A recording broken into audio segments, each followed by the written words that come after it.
আমি তো একটা দেশ চিনি, এই দেশে কোনো বেনামাজি নেই। আমি 6 বার গেছি ওই দেশে, কোনো বেনামাজি ওই দেশে নাই।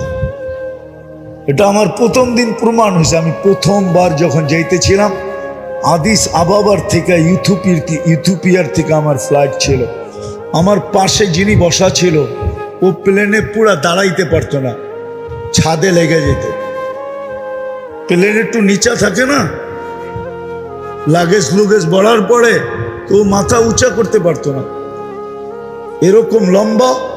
আর মাশাআল্লাহ কালো তো এরকম কালো, আফ্রিকান মানুষ তো চাঁদের, আফ্রিকার মানুষ কালো।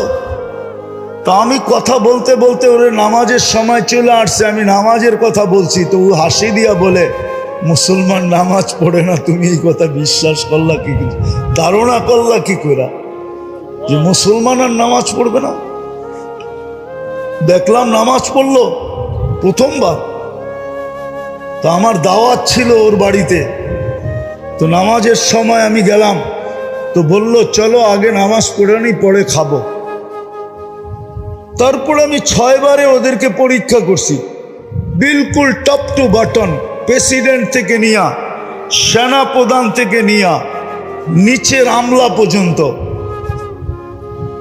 একজনও পাই নাই নামাজের আজান কানে ঢুকছে আর বলছে নামাজ আগে কাজ পড়ে।